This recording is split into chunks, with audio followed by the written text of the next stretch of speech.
Hi hello నమస్తే. Welcome back to Virinchi's writings. అందరూ ఎలా ఉన్నారండి? బాగున్నారా? అలాగే మై ప్రేమ సంఘర్షణ సీజన్ 2 ఎపిసోడ్స్ ఎలా అనిపిస్తున్నాయో నాకు కమెంట్ చేయండి. సరే, ఇంకా స్టోరీలోకి వెళ్ళిపోదామా?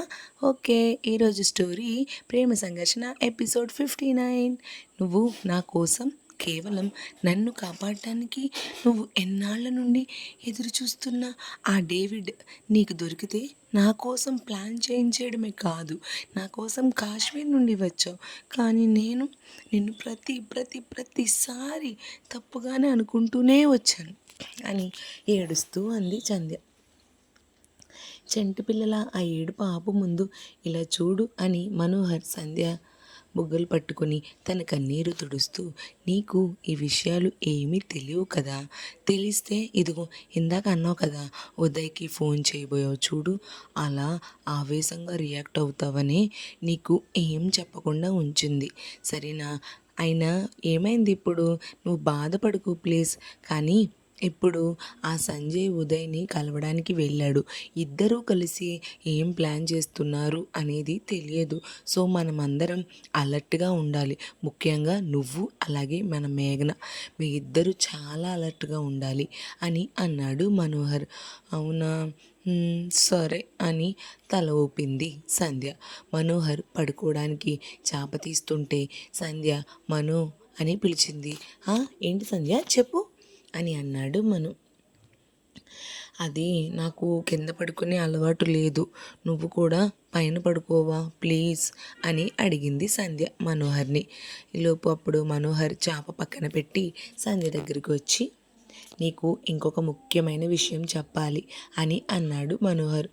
ఇంకేం ట్విస్ట్లు ఇస్తావు? సరే చెప్పు అని అంది సంధ్య. ఇదిగో మళ్ళీ చెప్పాక నువ్వు ఎలా రియాక్ట్ అవుతావు అనేది నాకు తెలియదు, కానీ ఈ విషయం మాత్రం నీకు ఖచ్చితంగా చెప్పాలి సంధ్య అని అన్నాడు మనోహర్. ముందు చెప్పు మనోహర్, విషయం ఏంటో ఎంత ఊరిస్తున్నావు చెప్పు అని అంది సంధ్య. అక్రమ వ్యాపారాలు చేస్తూ చీకటి రాజ్యాన్ని శాసిస్తున్న ఉదయ్ నాకు సొంత అన్నయ్య అని చెప్పాడు మనోహర్. అంతే, మనోహర్ చెప్పిన సమాధానానికి సంధ్య షాక్తో బిగుసుకుపోయి, ఏం మాట్లాడుతున్నావు మనో నువ్వు? ఉదయ్ నీకు అన్నయ్య అంటే ఆ ఉదయ్ నేను తన తమ్ముడు భార్యని అని తెలిసినా కూడా వాడు ఆ వేస్ట్ పేలో నా వైపు చెడు దృష్టితోనే చూస్తున్నాడా? చిచ్చిచ్చి, భూమి మీద ఇలాంటి వ్యక్తి నీకు తోబట్టువు ఎలా అయ్యాడు మనో అని అడిగింది సంధ్య.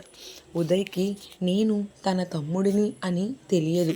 ఇంకొక విషయం, ఉదయ్ నిన్ను సొంతం చేసుకోవాలి అనేది నువ్వు ఆ డేవిడ్ని చంపేశావు అని అనుకుని తన తండ్రిని చంపినందుకు పగతో నిన్ను సొంతం చేసుకోవాలి అనుకుంటున్నాడు.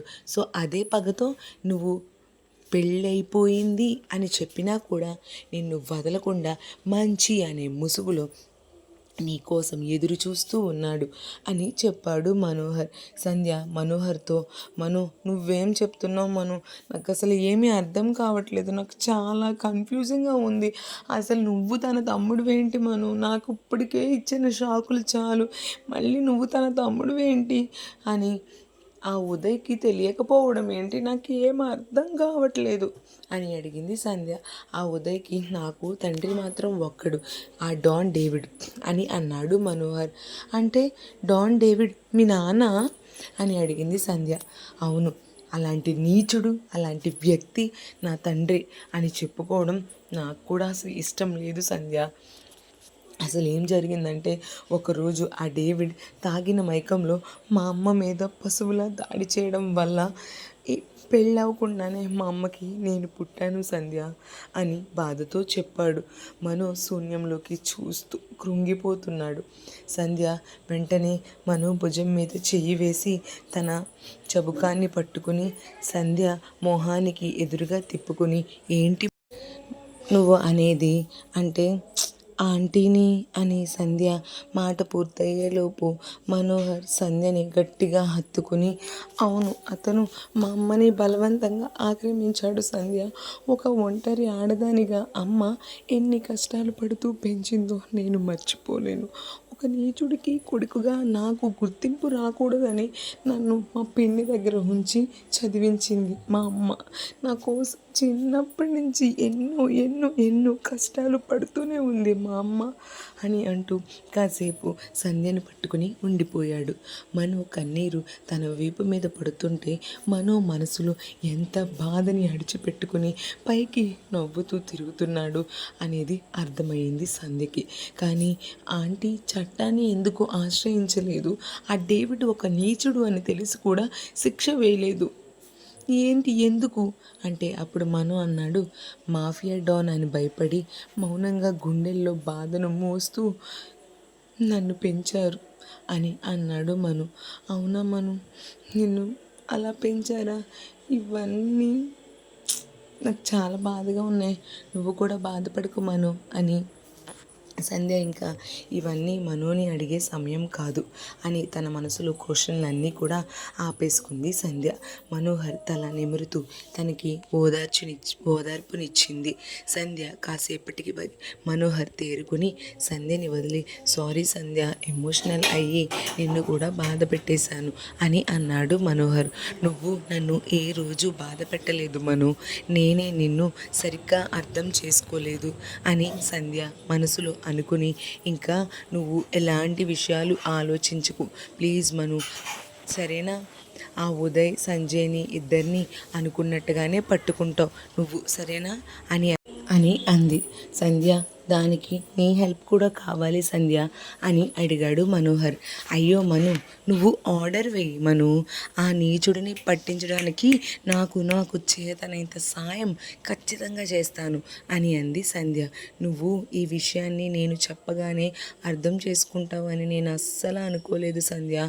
మొన్నటి వరకు నీకు ఈ విషయం చెప్పకూడదని అనుకున్నా, కానీ ఇవాళ పొద్దున్న మేఘన వాళ్ళ ఇంటికి వెళ్ళాక మా ఇన్ఫార్మర్ కాల్ చేసి చెప్పిన దాన్ని బట్టి ఆ సంజయ్ ఉదయ్ కలిసి ఏదో ప్లాన్ చేస్తున్నారు అని అర్థమయ్యాక ఇంకా ఈ విషయాన్ని నీ దగ్గర దాయకూడదు, నీ నుంచి కూడా నాకు హెల్ప్ అవసరం అనిపించింది, కానీ నిన్ను ఇన్వాల్వ్ చేయకూడదని ఫిక్స్ అయ్యాను. కానీ ఈలోపు ఒకవేళ నా నుంచి కాకుండా వేరే వాళ్ళ తరపున నీకు నిజం తెలిసినా, అలా లేదు అన్నా, నువ్వు ఒకవేళ పొరపాటున ఉదయ్కి మీ ఇద్దరిది అట్రాక్షన్ అని నువ్వు తనకి మెసేజ్ కానీ ఫోన్ కానీ చేస్తే, అమ్మో నాకు ఇంకా ఆ ఆలోచన రాగానే భయమేసి నీతో అన్ని విషయాలు చెప్పాలని నిర్ణయించుకున్నా. నీతో మళ్ళీ ఈ విషయం చెప్పాక నువ్వెక్కడ నిజం దాచాను అని అపార్థం చేసుకుని నీ ఫ్రెండ్షిప్ని కట్ చేసేస్తావేమో అని చాలా అంటే చాలా భయపడ్డాను సంధ్య. నిజంగా నిన్ను దూరం చేసుకోవడం అయితే నాకు అస్సలే ఇష్టం లేదు అని అన్నాడు మనోహర్.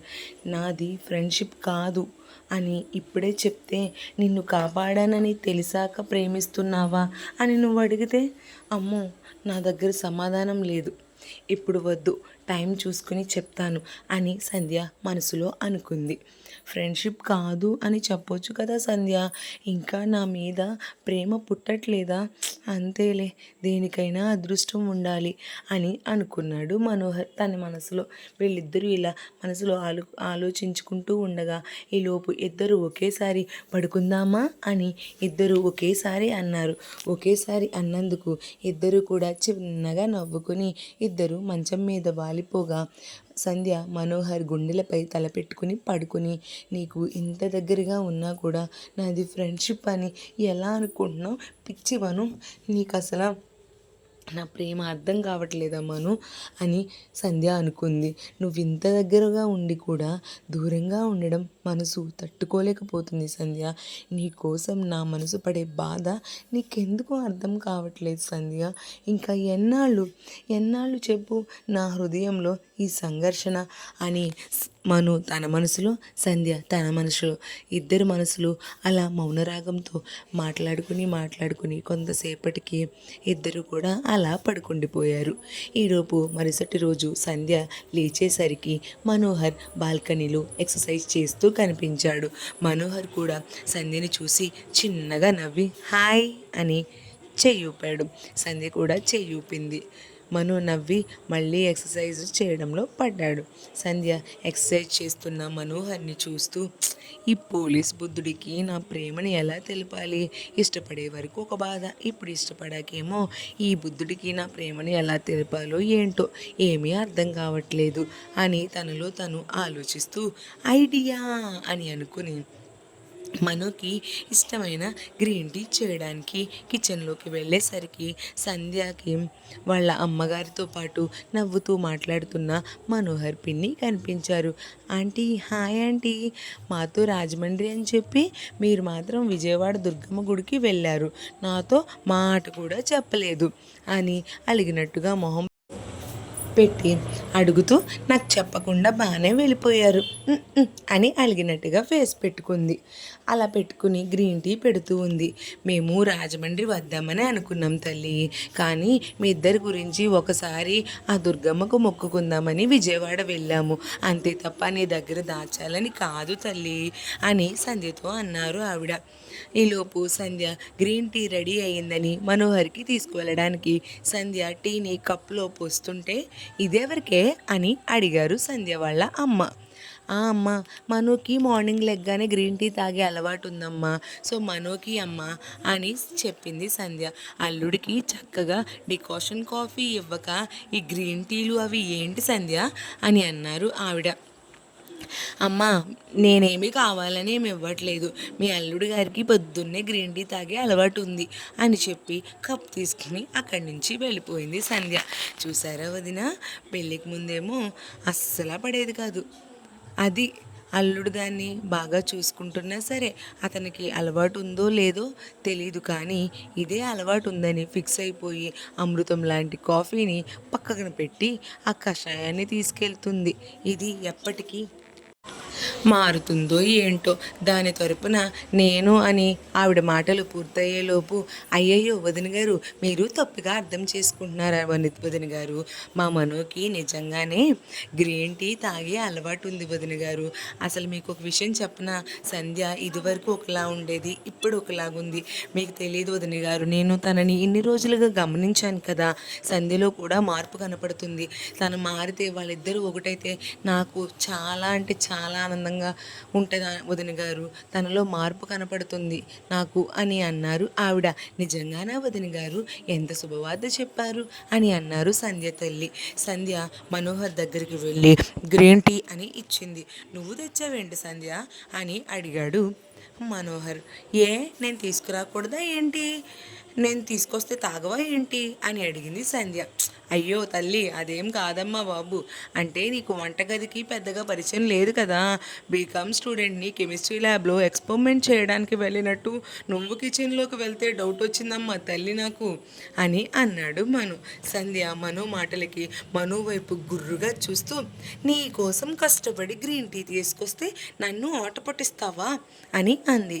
ఇంతకీ ఆ గ్రీన్ టీని టీ పౌడర్స్తోనే వేసి చేసావా లేకపోతే ఇంకేమైనా వేస్ట్ చేసావా అని అంటూ సిప్ చేసి, ఏంటి సంధ్య ఇలా వంటతో చంపేద్దామనుకుంటున్నావా నువ్వు, ఇంత అద్భుతంగా వండితే ఆ ఉదయ్ని సంజయ్ని చంపడానికి అస్సలు మేము ఎలాంటి ఆపరేషన్స్ ప్లాన్స్ కూడా అవసరం లేదు తెలుసా సంధ్య, నీ చేతి వంటతో దర్శనం అయిపోతుందిగా, మళ్ళీ తిరిగి రారు, వైకుంఠానికి వెళ్ళిపోతారు అలాగా అని ఇంకా సంధ్యని అల్లరిగా అన్నాడు. సంధ్య చిరుకోపంగా చూస్తూ బెడ్ మీద ఉన్న పిల్లోతో మనోహర్ని కొట్టింది. మనోహర్ పక్కకి తప్పుకోవడంతో ఇంకా సంధ్య తన కోపాన్ని ఉండబట్టలేక డ్రెస్సింగ్ టేబుల్ మీద ఉన్న ఒక్కొక్క ఐటెం తీసి కొడుతూ ఉంది. మనోహర్ వాటి నుంచి తప్పించుకుంటూ మంచానికి అటుపక్కకి ఇటుపక్కకు వెళ్తూ ఏమీ తగలకుండా తప్పించుకుంటున్నాడు. ఇవాళ నువ్వు నా చేతులు అయిపోయావు మను, నన్నే అంత మాట అంటావా, నాకేం వంట రాదంటావా, చూడు ఈరోజు నా చేతులు అయిపోయావు మను అని మంచానికి అటు పక్కన ఉన్న మనోహర్ని పట్టుకోవడానికి పరుగందుకుంది. ఇటు మనో కూడా సంధ్యకి దొరకకుండా మనో కూడా మంచం చుట్టూ పరిగెడుతూ ఉన్నారు. అలా కొద్దిసేపు ఇద్దరు అల్లరిగా ఆడుకుంటూ ఉన్నారు. మరి ఈ చిరుబురు కోపాలు ప్రేమగా దగ్గరయ్యేది ఎప్పుడో తెలియాలి అంటే నెక్స్ట్ ఎపిసోడ్ వరకు వెయిట్ చేయాల్సిందే. మరి ఆ సంజయ్ ఉదయ్లు ఏం ప్లేస్ చేస్తున్నారో గెస్ట్ చేయండి ఫ్రెండ్స్. అలాగే మన ఛానల్లో నడుస్తున్న ఈ స్టోరీ ఎలా అనిపిస్తుందో ఏంటో నాకు కమెంట్ చేయండి. అలాగే మీ లవ్ అండ్ సపోర్ట్ ఎప్పుడూ కూడా మా ఛానల్ మీద ఇదే విధంగా ఉండాలని కోరుకుంటూ మా ఛానల్ని లైక్ చేయండి, షేర్ చేయండి, సబ్స్క్రైబ్ చేయండి. అలాగే ఎపిసోడ్ ఎలా అనిపిస్తుందో కమెంట్ చేయడం మర్చిపోవద్దు. Thank you so much for watching. Thank you.